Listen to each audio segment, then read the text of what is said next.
Hello amigos! Today we're going to see how I edited this beautiful image of a dragonfly. Let's go to Lightroom Classic. Here is the image that I took in RAW format using my camera from OM Systems OM1. Now when you look at the image, I really like the pose of the dragonfly. I like that it's very sharp.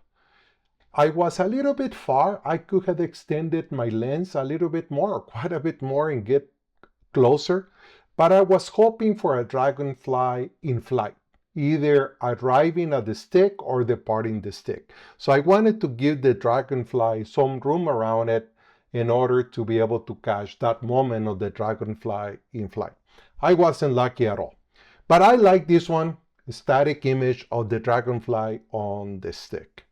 Now, there are a few things I want to do to this image to enhance it even more. I want to edit the dragonfly by itself. I want to retouch the stick, it's a little bit too bright. And I want to adjust the background so that the dragonfly pops out a little bit more. Those are the three things I want to do. So let's start. First thing I want to do, I'm going to crop the image. I don't need all the background. And on the camera OM1 from OM Systems, it uses a micro four thirds sensor, so it's a 4:3 format. But I'm going to change the crop to a more traditional 2:3. And I think for a long subject like the dragonfly, this is going to work better. And now I'm going to turn off the lights in Lightroom with the letter L, using the rule of thirds, something like that. Maybe crop a little bit more. There was a stick on the right that I want to remove from the background. And I think something like that is gonna look good. Hitting the letter L one more time, it brings me back into the full view. After cropping, I'm gonna do some global edits. I think the image is a little bit bright. I'm gonna reduce the exposure just a touch. I'm going to open the highlights, open the shadows to get some detail on the darker areas of the dragonfly. I think I'm going to bring the whites down a bit. With the letter Alt, I move the blacks until I get some solid blacks on the image. That gives me a little bit more contrast. Maybe I'm going to open the shadows a bit more. And so far, so good. So with those few global edits, we already did quite a change on the image. This is the after the edits, and this is before. Now, let's go to masking. The first thing I'm going to do is go to mask, and I'm going to see what creating a subject will do. Hopefully we get the dragonfly. And we can see that Lightroom did a good job, but not perfect. So it did a good job of selecting around the outline of the dragonfly. It also selected the stick. But where it failed, and this is something that happens quite often if you use in any enclosed areas, Lightroom sometimes doesn't know how to deal with areas that are within the main subject. Like in this case, there is this area between the wings, and also on the dragonfly, if I turn on the overlay, the wings are translucent. So it's assuming that the wings are solid and is selecting all the wing instead of just the little black parts or the color areas of the wing. So we're going to have to refine the mask. To do that, we have three different operations. We can add, not what I want to do in this case. We have subtract, or by hitting the letter Alt, we have intersect. And intersect, I'm not going to cover in this video. I already did a video on how to use intersect for refining mask, and you can see it here. So what I want to do, I want to remove the background that is showing up in this mask. So I'm going to go to subtract, and we have all these options to subtract. And remember, we can subtract multiple times, not just one time. If you have big difference in color between the subject and the areas that you want to remove, the color range tends to work well. So I'm going to select color range. I get the eyedropper, and you can either click in the area you want to subtract, or you can draw a little square and it's going to take an average of that color. That's what I'm going to do there. So I'm going to click and drag a bit. And see, it did a good job of selecting some of those areas and subtracting them. Not perfect. If we go to the right under color range, you can adjust the color. I can refine it. See, I'm moving it to the right. It did a good job of eliminating some of that color. One thing that you have to be careful is that you adjusting the color, there may be parts of the subject that have a similar color.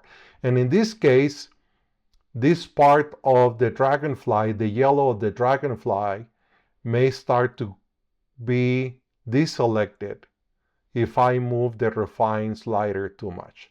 So perhaps color is not perfect this time, but it helped a little bit in some areas. So let's leave it at that. We still have other areas to subtract. I'm going to subtract again, this time with the brush. I'm going to make sure I have auto mask turned on. With auto mask, the brush gets a little bit of intelligence. It's going to sample the very center of the brush for the color and the texture that is there. And it's only going to affect areas that have similar color and texture. So I can come to this area, make my brush a little bit bigger, cover the wings because I want to sample this area right here between the wings. And see, I'm eliminating that muddy yellow. I can go around the wing, eliminating things. I have to be careful that I don't select part of the back of the dragonfly because I have colors that are very similar. So there I'm going to use a smaller brush as I get closer. And we will just have to take our time refining the mask to make sure that we get natural results.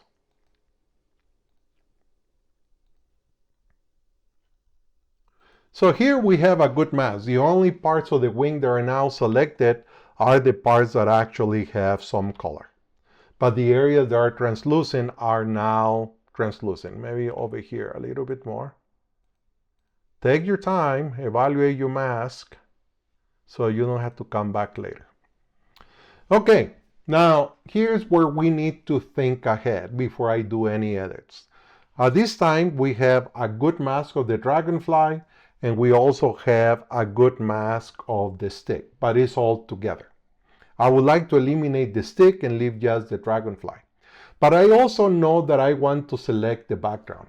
I could create a new mask and do select background, but what is going to happen? I'm going to get a bad mask. Basically, select background takes the whole image and subtracts the subject.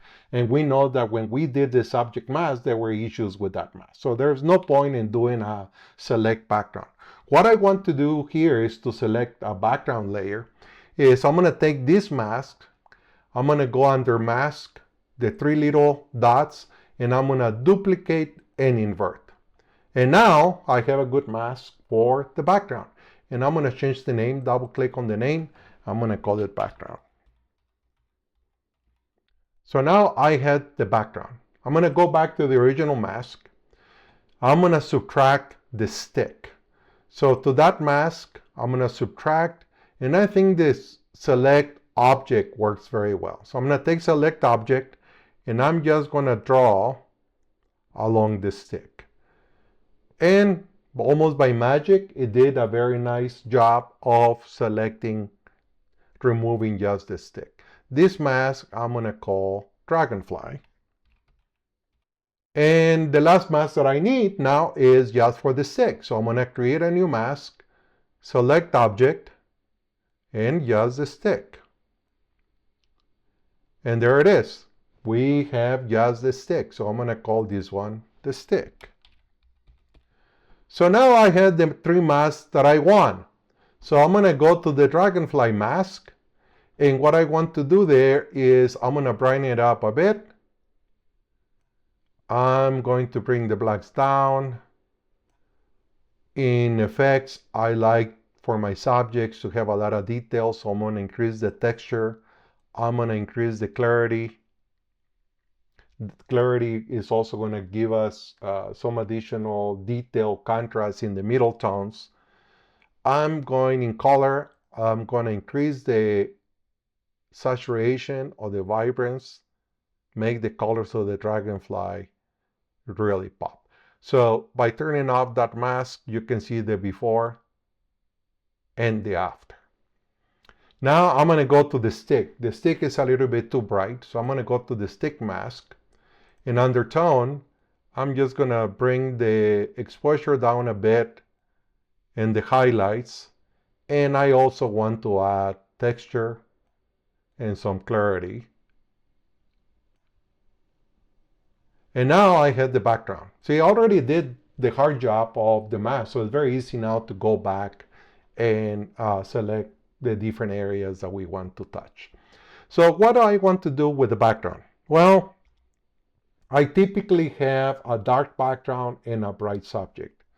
But in this case, for this subject, for this dragonfly, we have all these dark edges around the dragonfly.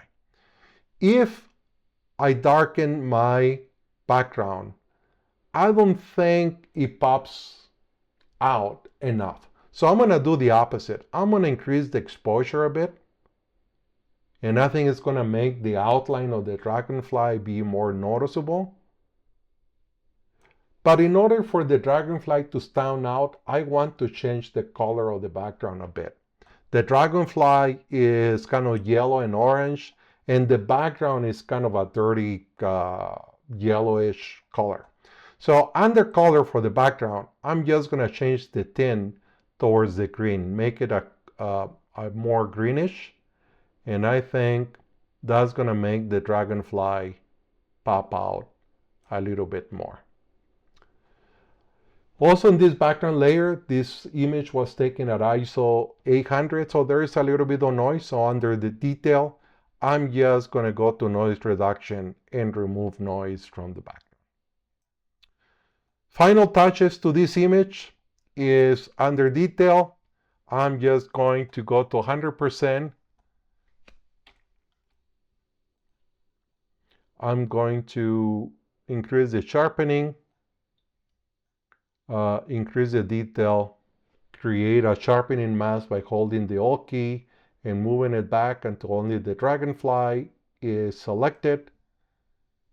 And I'm going to go under effects, give it a slight vignette, and there's the image. Here is before, and here's after. There's one thing that we could do additionally, on the head of the dragonfly, we had the reflection from the sun. It's very natural to do that. If you haven't used a diffuser or you're not in the shade, we could use the generative AI to delete that if it bothers you. But for me, I want to leave it as natural as possible the way I took the image. There is the final image. What do you think? Take your time when you do masks to refine those masks. Lightroom is getting better and better with AI masks, but those masks are not perfect. So take your time to go around the mask and within the mask to make sure that the mask only selects the areas that you want. And also plan ahead, because sometimes, like we did here, by planning ahead, I was able to create a background mask as well. Well, amigos, I hope you like this edit of this beautiful dragonfly. Send me your ideas for future videos, what you would like me to cover. Give me a thumbs up, send me your comments, and I'll see you next time.